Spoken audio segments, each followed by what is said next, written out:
Everfest is the second supplemental set for Flesh and Blood that's coming out soon, man. And I'm hyped. Are you hyped? This shit's gonna be great, man. This set looks really fun. I mean, versus the doom and gloom of Monarch and the serious nature, we're going into a carnival here, and I really like that. And in Tales of Aria that happened after Monarch, it's really shifting the focus to the land of Aria. And in the land of Aria, we have the Everfest Carnival or whatever, and this is the whole set revolving around that kind of thing. And it's going to be a really fun set, I feel. It has that type of vibe, and I'm really looking forward to it. But before I go into my thoughts and opinions and everything, I just want to give a huge shout out to SloopDupe. He's a really good friend and fellow content creator. I'll put a link down below to his channel, but he got a preview card for Everfest, and I was so happy when I heard that because I know he's wanted one for a while, and I really look forward to seeing his video and preview video for that card that he gets because he's just a really awesome content creator. He makes me laugh all the time. So shout out to him and just all the best. And another thing is, if this set has a commissioned artwork for Therese Nielsen, I'm sure he'll be floored by that. But anyway, going into the set, just the first off, the whole thing with the whole paper wrappers, right? Now, as a wrapper connoisseur, I personally don't like my wrappers paper. I hope there's a way to preserve them in a way that it's good and all that, because I like to collect my wrappers. I'm a weird guy. But ultimately, I think it's a very smart move for Flesh and Blood and Legend Story Studios as a whole. Just getting their impact on the detriment of the environment and whatever is good.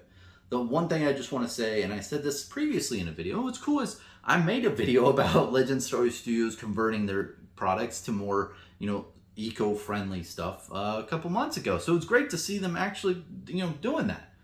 Who would have known? And what's great too is it ties in the whole Aria feel. Aria is like nature and all that kind of stuff. So having an eco-friendly product is pretty cool. And I want to really point out though is I really hope it's profitable for them and for the manufacturer as a whole, Cardin Monday. I really hope that it is more cost effective for them, because I'll tell you, man, if it's a little bit more expensive, it's really going to be hard for Cardin Monday or anyone else to want that in the future. But if they figured out a way to make it more cost effective, oh, it's perfect, because then everyone wins.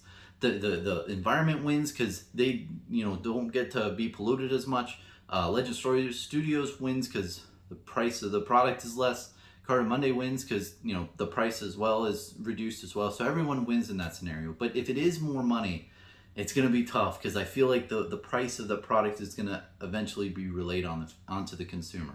And what I want to emphasize to you all as well is, even if this product, right, only lasts for Everfest and going forward, you still have the plastic wrappers, it's okay. At least Legend Story Studios is giving the old college try and trying to do it and putting it out on the market. I'd love to see it in the future. I'd love to see more paper, but I just think it's really tough for companies to go green and do that kind of stuff, because then they have like a perception of the market of okay, they are trying to do this. But if they do follow through and do it in the future, that'd be great to see too. But I'm definitely, hopeful, but if it doesn't happen, I understand. And you have to realize that overall, trading card games, their effects on the market, on the overall, the whole world and everything with pollution, I think is very, very small compared to the huge impacts that the oil companies or the, any other big companies that just completely destroy the world. I mean, if you really want to go over somebody, if you are an ecologist and you really care about that kind of stuff, I would go against those companies first. And at the end of the day, what I'm trying to say is Legend Story Studios has to make the best product for their consumers. So I really hope that they focus on that. And if being eco-friendly is a part of that, and if it does reduce their costs, then that's amazing. That's great to see that they're trying to change the industry that they're in. And I know that might not be a hot take, but at the end of the day, when you're a company, you have to make the best product for your consumer, bar none. That's like your top priority in my mind. So, going into the product in general, it's going to have, it looks like 10 cards, I believe.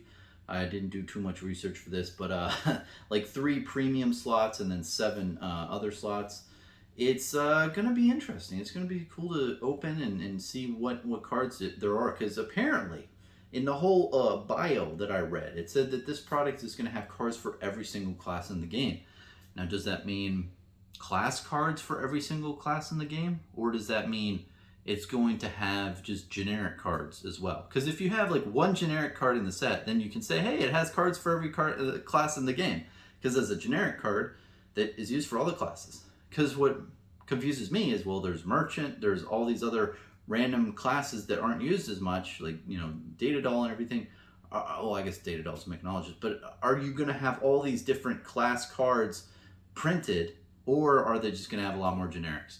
And yeah, it is what it is. I guess we'll see. But the whole big thing that I want to see from this product is if you can play it in draft or sealed. That is my biggest wish. I really hope it can, because I love pre-release weekend, man. I love going to all those events, signing up, getting your promo cards, for, sitting your ass in that seat and just opening packs, being around good friends, hanging out, having a good time, and just playing the game that I love. I really like that nature, and I like the whole fact of, pre-release weekend being based around sealed. I hope it's not based around Blitz or anything else. I hope it's around cracking packs and having a good time.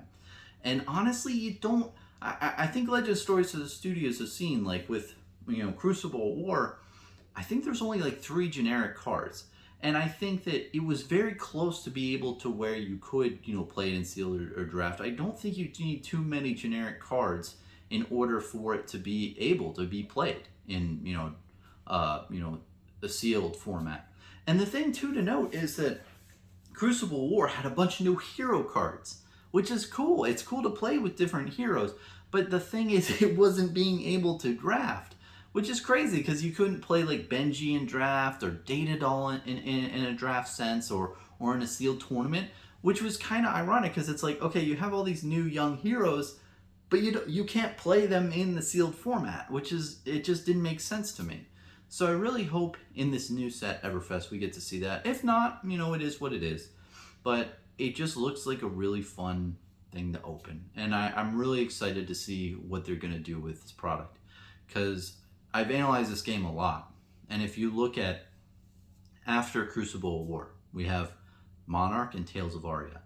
The amount of artwork and just the whole product quality on the art overall increased like so many notches. It went so many notches up, and it put a new bar for what the game is. So Monarch was a huge deal to where they put their product quality at a bar and they're staying at that bar. And I think we're going to see that with Everfest. And it's really going to be great too because it's in the land of Aria. We're going to have such good artwork for this that, it'll be great to see. But overall, very excited. I don't want to go into too much speculations and whatnot, but it will be really nice to see what the set looks like. And I could go on and on about different, theories and make stuff up, but at the end of the day, I guess we're gonna have to see. We're gonna have to see and experience it for yourself. But what I really want to encourage you here at the end, though, is when they do have the pre-release weekend, please go to it. Please attend.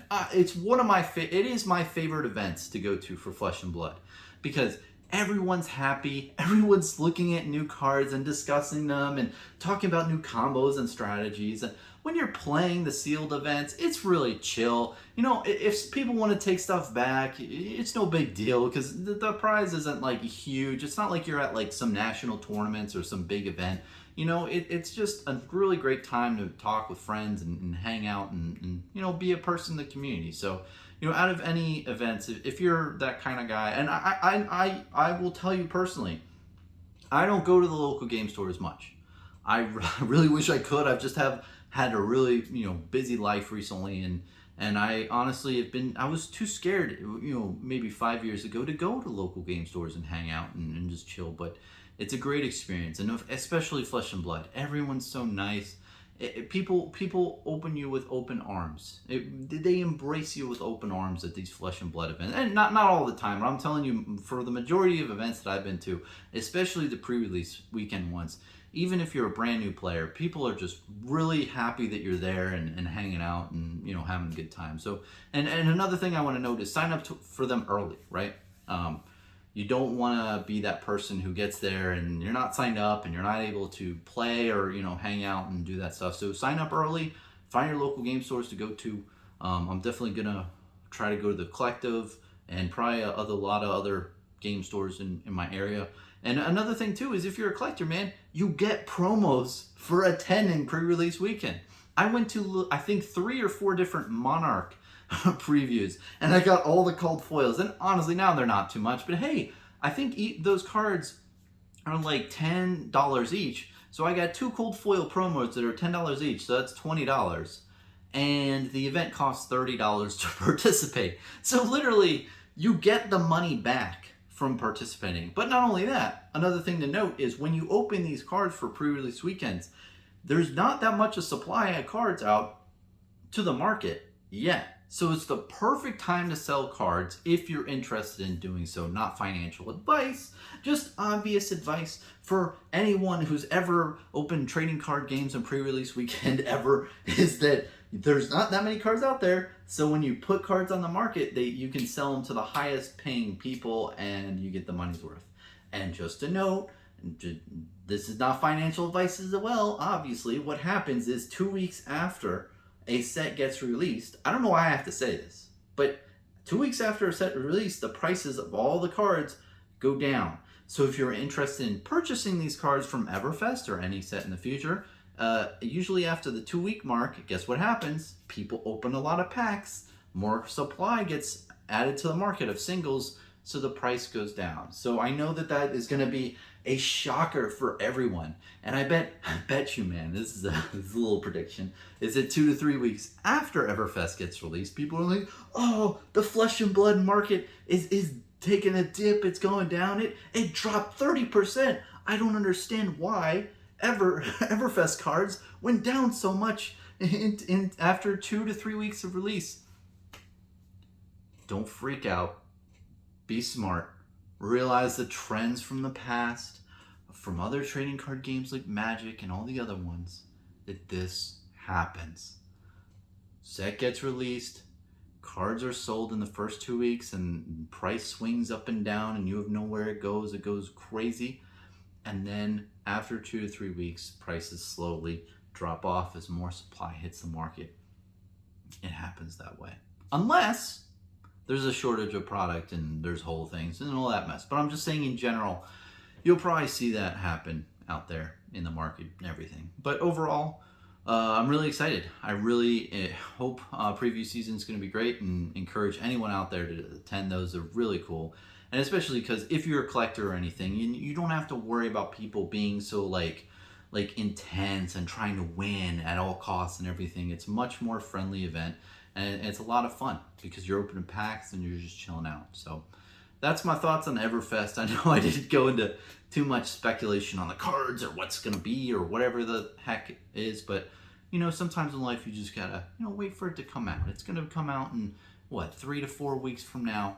It's going to be great to experience it and look at preview season. And hey, another thing I really recommend, hey, look at preview season. It's really cool. I watch all the content creators preview cards and watch the videos they make, and it's a lot of fun. It's a lot of fun to be in it and discuss and get on Discords and talk to people and say, hey, did you see that card? Whoa, my mind's blown. I can't believe that they printed a card like that. And the other person's like, I know, what are they thinking? Legend Story Studios is crazy.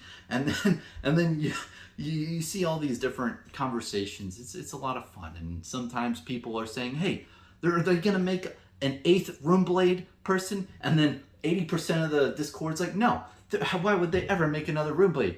That would never happen. And then they do release another Runeblade. And then everyone's like, whoa, how did that guy know that there's going to be another Runeblade? And the guy's like, I don't know. I must be a genius. So stay tuned for the 8th Runeblade card that gets, or the 8th Runeblade hero that gets announced in Everfest. And we'll definitely see how it unfolds and have a really good time, man. Thanks for watching.